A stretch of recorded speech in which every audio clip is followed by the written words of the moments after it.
Eh bien salut, j'espère que vous allez bien. J'étais censé vous faire une vidéo où j'étais en Suisse à la montagne pour vous parler du long range et de batteries qui ont une sacrée autonomie et tout ça.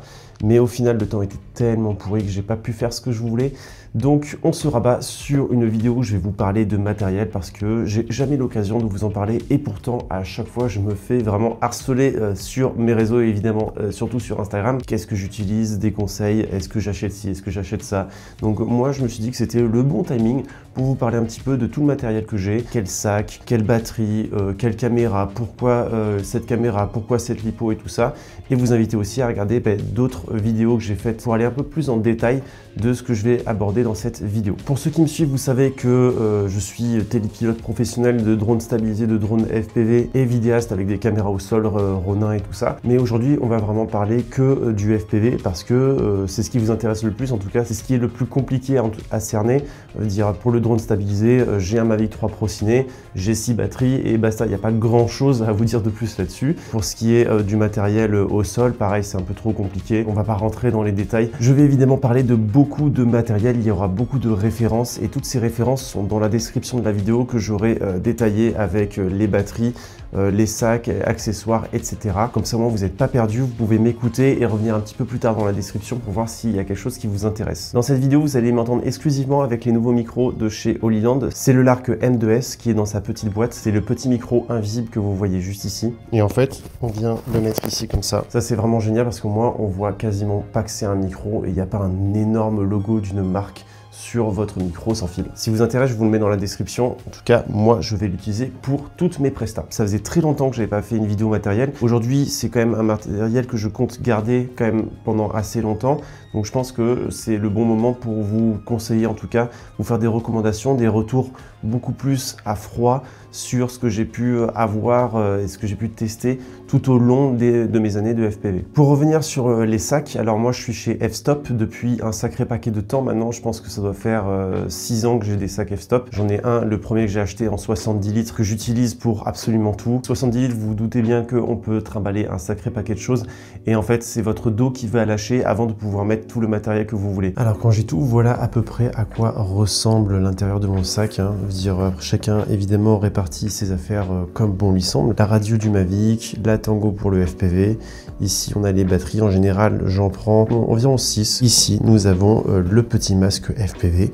Et là, nous avons les batteries du Mavic. Pour ce qui est des petits rangements ici, moi j'ai mon testeur de lipo, des câbles, mon prop tool, plein de choses bien utiles. Ici, j'ai la petite Osmo Pocket. Dans cette poche, j'ai les filtres ND, les batteries de la 7, des batteries de GoPro et toutes sortes d'autres batteries. Et ici, c'est un peu le range-tout. Hein. Il y a un Laserman pour les outils. Mes cartes SD, je vais les ranger là et tout ça. Enfin, vraiment, je mets ma vie dans ce sac. C'est pour ça que je vous dis que c'est vraiment, vraiment trop bien. Chose qui est super important lorsque vous êtes professionnel, mais que vous ne pouvez pas avoir dans votre sac à dos, c'est le sponsor de cette vidéo qui est MotionAway. MotionAway, c'est une plateforme tout en un pour les créateurs de vidéos. On y trouve des musiques libres de droit, des templates, des effets, des transitions. Mais aujourd'hui, je voudrais surtout vous parler d'un élément qui peut vraiment transformer votre projet, ce sont les luttes. Et vraiment, c'est extrêmement rapide et efficace. L'étalonnage, c'est une étape qui est essentielle pour donner une identité visuelle à une vidéo, mais ça peut aussi être très chronophage, très long. Et c'est un vrai métier, la colorimétrie. Et les luttes, ils sont là pour appliquer une colorimétrie en un seul clic, très rapidement, ce qui simplifie énormément le processus. Et sur MotionAway, le choix est très vaste. On a des looks cinématiques, des tons vintage, ambiance moderne. Tout est bien organisé. On a vraiment ce qu'on veut. On en a des centaines. Pas besoin d'aller piocher des luttes de 15 000 créateurs et de dépenser des centaines d'euros. On trouve tout très rapidement et surtout avec un seul et unique abonnement. Un point que j'apprécie particulièrement, c'est la qualité des luttes proposées. Elles ne se contentent pas d'appliquer un simple filtre de couleur. Personnellement, je m'en sers souvent comme base de travail. Des fois même, je touche à quasiment rien. La seule chose que je fais, c'est que j'ajuste l'intensité selon mon type de plan. Et en quelques secondes, l'image prend une toute autre dimension et a vraiment un look professionnel. C'est un excellent moyen d'unifier la colorimétrie d'un projet et d'obtenir un rendu professionnel et homogène sans perdre un temps fou sur chaque plan. Alors si ça vous intéresse, je vous laisse évidemment découvrir la plateforme dans son intégralité et vous pouvez bénéficier de 2 mois offerts sur votre abonnement en cliquant sur le lien affilié qui est en description de la vidéo. Je remercie énormément MotionAway d'avoir sponsorisé la vidéo et on peut retourner sur nos setups. Moi je suis du genre à ne pas faire de concessions passion. Je suis pas très minimaliste en termes de matériel. En tout cas, malheureusement, je suis un peu... Des fois, j'ai pas le choix. De manière générale, j'ai mon FPV, j'ai le Mavic, j'ai la 7S3 avec 2 objectifs minimum, la Osmo Pocket. Enfin voilà, j'essaie d'avoir quand même pas mal de choses. Mais pour ce qui est du FPV, c'est vrai que ça peut aller très vite. Ça prend quand même pas mal de place, contrairement au Mavic, parce que forcément, on a le masque, on a la radiocommande, on a toutes les lipos, on a beaucoup plus de lipos que le Mavic. Moi, évidemment, je réfléchis d'un point de vue professionnel et je vais avoir beaucoup plus de matériel. Je vais avoir des choses en double parce que c'est mon job. Si je suis en tournage et que j'ai craché ou qu'il y a un problème technique et que je peux pas continuer à voler, c'est pas possible en fait. Je peux pas me permettre d'avoir ça. La majorité de ce que j'ai, je l'ai en double. Pour ce qui est du retour vidéo, pour ce qui est de la radiocommande, les GoPro et tout ça, j'ai vraiment tout à un minimum 2 fois. Si vous êtes professionnel, je vous conseille de faire la même chose. Si vous êtes en loisir, écoutez, pourquoi pas si vous avez les moyens, mais c'est pas forcément quelque chose qui est indispensable. Donc pour ce qui est des sacs, j'ai mon F-Stop en 70 litres et j'en ai un en 50 litres, pareil en fait, le même mais en plus petit. Pourquoi j'ai un plus petit? Parce qu'en fait, il est homologué en bagage à main pour les avions. Ça me permet d'avoir un bon sac où je mets absolument tout en cabine avec moi. Pour ce qui est des drones, tout ce qui est extrêmement cher. Si vous voulez avoir plus de détails sur comment on transporte tout ce matériel dans un avion, j'ai fait une vidéo sur le sujet, je vous invite à la regarder. Pour ce qui est des drones FPV, j'en ai un sacré paquet. Alors moi, je me cantonne à des drones FPV qui vont de 2,5 pouces à 7 pouces. Je vais pas plus bas et je vais pas plus haut parce que moi, j'ai pas d'intérêt, j'ai pas de gros porteurs parce que j'ai pas la clientèle. Bon, je vais pas aller dans les détails là-dessus, mais en tout cas, moi, ça m'intéresse pas pour l'instant. Je préfère être un peu plus polyvalent que me spécialiser à fond dans quelque chose qui, quand même, demande beaucoup d'investissement pour pas beaucoup de clients. Moi, mon drone principal, c'est vraiment celui-là. C'est le drone FPV 6 pouces en collaboration avec la caméra embarquée. Il va y avoir une V2 signature Drone My Life qui sera d'une autre couleur d'ailleurs. Hein. Je pense que pour ceux qui me suivent depuis longtemps vont pouvoir deviner quelle couleur ça va être. En tout cas, vraiment, je suis super satisfait de ce drone. Il est extrêmement polyvalent et vraiment, c'est un plaisir de piloter avec. Et je sais qu'il y en a pas mal qui ont été intéressés, qui ont franchi le pas d'ailleurs pour avoir le même. Vraiment, je pense que vous serez tout aussi content que moi. Donc ça, c'est un drone que j'utilise pour les prestats, mais aussi pour le long range.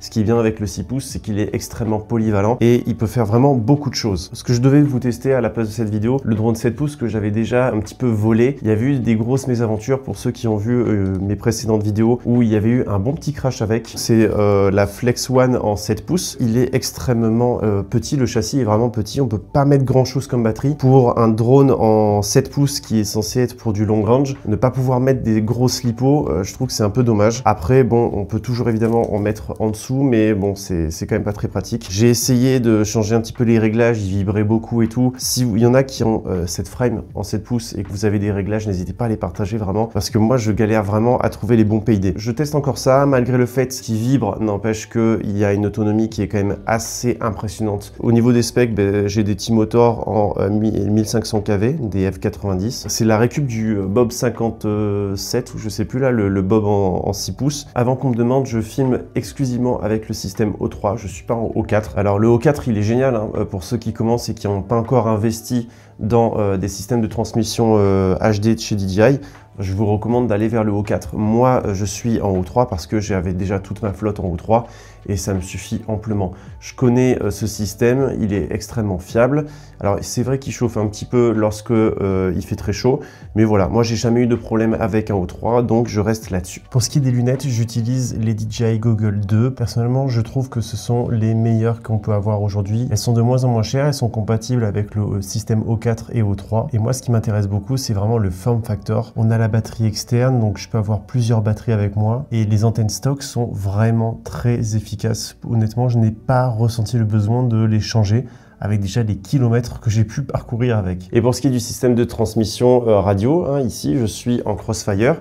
On m'a demandé à chaque fois pourquoi j'utilise le système Crossfire. Moi je suis en Crossfire parce que tout simplement j'ai toujours été en Crossfire. C'est un système auquel j'ai confiance et je vois pas pourquoi je changerais en fait. Je vais pas m'amuser à changer quelque chose si c'est extrêmement fiable et que j'ai jamais eu de perte à ce niveau-là. En fait, c'est aussi simple que ça. J'ai 2 ou 3 5 pouces de chez eFlight. Ces drones comme ça, je les utilise quand il y a des risques de crash. Par exemple, si je vais suivre des voitures de drift ou des choses comme ça, au moins je suis un peu plus tranquille, c'est un peu plus vif, un peu plus punchy. Et puis dans tous les cas, c'est bien de ne pas n'avoir qu'une seule machine, surtout quand c'est votre job, pour la détente, pour le freestyle, pour les moments un petit peu plus tranquilles tranquille avec les potes et pas forcément les prestats et les long range tout le temps. Encore une fois, si vous pouvez vous le permettre, vraiment, je vous conseille d'avoir un drone long range et un drone à tout faire. Un 5 pouces, c'est vraiment le drone le plus polyvalent. Bon, évidemment, je peux pas ne pas parler du Cinehoop, hein. Donc là, on est sur le Protect 35. Ça fait des années que je vole avec. J'ai volé avec depuis le système analogique. Je suis allé jusqu'au Air Unit V2 et puis après, là, je suis en O3. Je pense qu'il existe un O4. Voilà, c'est un drone vraiment valeur sûre aussi. Il est extrêmement costaud. Pour vous dire, je n'ai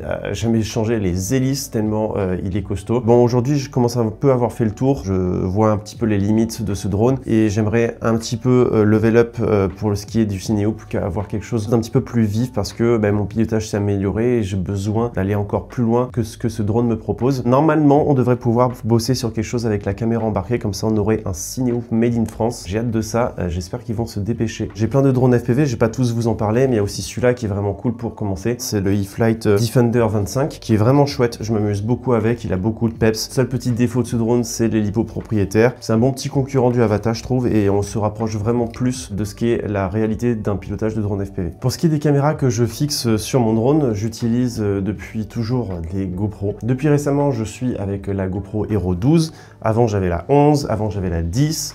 Et avant, j'avais la 8 et la 6, etc. Toutes mes GoPro, je les garde, je les revends jamais parce que on sait jamais si j'ai besoin de sacrifier une caméra pour un vol, pour un tournage et tout ça. Quand c'est votre job, les GoPro, ça peut être du consommable, on sait jamais, donc je vous conseille de les garder. Et donc pourquoi je suis avec la 12, pas la 13? Parce que la 13, voilà, il y a des changements de batterie, il y a plein de changements complètement inutiles. La GoPro, c'est quasiment la même, donc moi, je préfère rester sur la 12, vraiment, c'est très bien. Avec le D-Log en plus, qui est vraiment chouette. Le format 8/7 et tout. Pour ce qui est des réglages, filtre ND, tout ça, si ça vous intéresse, j'ai fait une vidéo sur le sujet pour savoir comment régler sa GoPro comme un professionnel. D'ailleurs, elle a très bien marché cette vidéo. Et puis après, la GoPro Hero 11, du coup, elle me sert en spare. Je la mets toujours dans mon sac. Toujours celle que j'utilise pour les prestats et une au cas où, s'il y a un problème technique, si elle ne marche plus ou si je l'ai tout simplement cassée. Voilà, toujours avoir au moins 2 GoPro sur soi. En tout cas, quand c'est votre job. Et donc, pour ce qui est des filtres ND, moi, j'ai des filtres ND New Wear qui vont de ND4 à ND64. J'utilise principalement le ND8 et le ND16. Et voilà, si vous voulez avoir plus de détails là-dessus, allez voir ma vidéo sur le sujet. Alors, pour ce qui est des lipos, alors déjà, moi, je vous avais fait une vidéo sur les nouvelles lipos que j'utilisais pour mes vidéos, pour le long range et tout ça. Et j'ai quand même fait un sacré bout de chemin parce que avant j'étais pendant plus de je dirais 2 ans, j'étais avec les tatous, les Airline. Donc j'ai fait la V3, j'ai fait la V4, j'ai fait la V5 et la V4 j'étais extrêmement déçu. J'ai eu des gros problèmes où au bout de 6 mois d'utilisation, même je crois qu'il y en avait, elles étaient neuves, elles avaient 2 mois, elles avaient peut-être 4 vols et elles étaient complètement mortes, donc j'ai perdu 300 € de batterie. Donc je me suis dit, bon, tatou, c'est terminé, j'utiliserai plus jamais ça. Donc ça, vraiment, maintenant, c'est les lipos que je garde pour la poubelle, en tout cas pour les vols où je dois massacrer une lipo, donc ce qui est quand même assez rarement le cas. J'avais aussi essayé les Full Send de chez E-Flite, ça fait le taf, mais c'est pas non plus extraordinaire. Mais là où j'ai eu un vrai coup de cœur, c'est pour ces 2 marques qui sont vraiment top, les Dogcom et les GNB. Alors moi j'utilise des 1850, que ce soit avec les Dogcom et les GNB. J'ai aussi essayé les Dogcom en 2200 mAh pour le long range et c'est vraiment super efficace, on peut aller vraiment loin. Et la grosse différence avec toutes les lipos que j'avais pu essayer, quand il fait très froid, quand on est à des températures négatives, elles sont tout aussi efficaces. Et ça, c'est quelque chose que je ne retrouvais absolument pas avec les Airline et avec n'importe quel autre lipo. C'est qu'elles sont vraiment costauds, elles résistent vraiment au froid. Ces batteries-là, les GNB, elles sont assez particulières. On peut les charger en HV. Alors en fait, ça, c'est des lipos qu'on peut charger en 4,2 volts. Et celles-là, on peut les charger en 4,35 volts. Donc c'est un peu plus de peps. Je ne vais pas rentrer dans les détails. C'est une autre chimie en fait. Donc ces batteries-là, vraiment, elles sont un peu chères, mais vraiment, c'est grosse valeur sûre. Vous pouvez foncer sur ces lipos. Si vous voulez des lipos qui soient vraiment polyvalentes, que vous puissiez faire du long range, mais aussi des vols un petit peu freestyle et tout ça, des trucs un petit peu plus de proximité, je vous conseille le format 1850 mAh.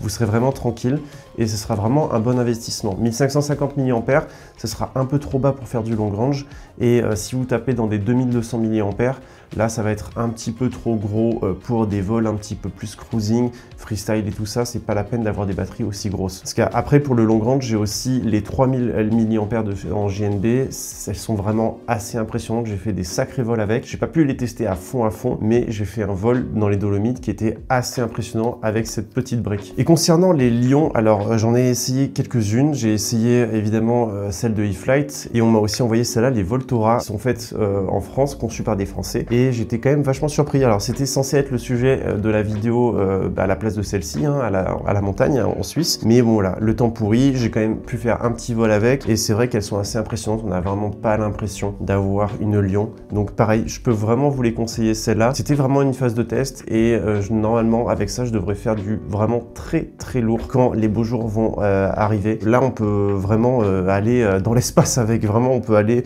n'importe où. Et là, je me sens vraiment pas bridé en termes de capacité et en termes de réactivité de la lipo. Enfin, en tout cas, de la Lion, pardon. Pour ceux qui connaissent pas un petit peu la différence entre les Lions et les lipos, ça a énormément de peps, ça a beaucoup de couple. Par contre, vous allez perdre beaucoup en autonomie et vous allez avoir des vols qui vont durer entre 5 et 7 minutes grand maximum. Alors qu'avec ça, vous pouvez vraiment faire des vols de 10 minutes, 15 minutes, selon le type de vol que vous faites, les distances, les hauteurs et tout ça. Avec ça, en fait, du coup, ça a beaucoup moins de couple. Vous êtes un petit peu bridé dans la réponse avec les gaz et tout ça. Forcément, vous n'allez pas pouvoir faire du freestyle et tout. C'est vraiment fait pour le cinématique, mais c'est un super compromis. Donc voilà, moi, vraiment, je vous les conseille. Pareil, un petit lien dans la description. Ça fait plaisir de soutenir les boîtes françaises. J'en parle très vite fait parce que c'est vrai qu'il y en a quelques-uns qui sont quand même assez intéressés pour ce qui est des petites cartes SD. Alors moi, j'utilise des SanDisk, en général des 64 Go.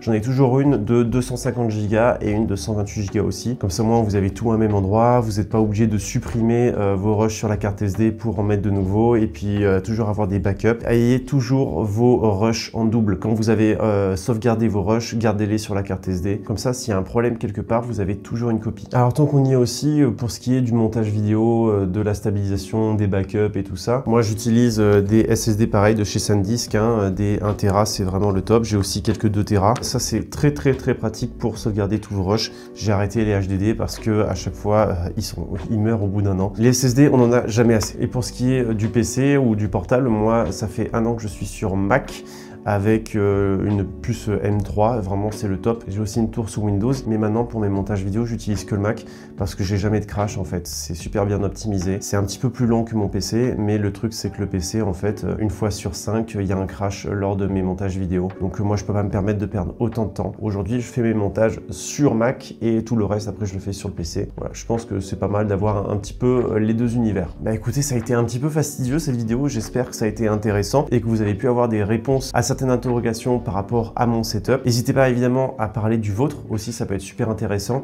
parce que moi je suis surtout d'un point de vue professionnel. Je pense que vous êtes un petit peu plus minimaliste que moi et tant mieux pour votre dos lorsque vous êtes à la montagne ou lorsque vous faites des randonnées. C'est vrai que mon setup il va beaucoup changer selon les tournages que je vais faire. Si je vais faire que du FPV, mon sac va être beaucoup plus léger que si je pars en tournage où je dois faire des plans au sol, des plans Mavic et des plans à FPV. Évidemment, moins j'en ai sur le dos, moins je vais être fatigué lors de mes tournages. Mais bon, quand on veut tout faire et qu'on est un peu perfectionniste sur les bords, c'est un petit peu compliqué de faire des concessions. Donc moi, je préfère toujours avoir un petit peu plus sur le dos et au moins ne pas être frustré une fois que je suis sur place lorsque je suis à la montagne pour faire absolument tous les plans que j'ai envie. Donc écoutez, comme je vous ai dit, tout est dans la description de la vidéo. Je vous remercie d'avoir regardé la vidéo jusqu'au bout. J'espère qu'elle vous a plu. N'hésitez pas à me donner des idées de vidéos, de choses qui pourraient vous intéresser ou vous avez besoin d'un petit peu d'éclaircissement. Moi, j'espère que je vais vous retrouver très vite en dehors du studio et que les beaux jours vont arriver très bientôt. En tout cas, d'ici là, je vous dis salut et portez-vous bien.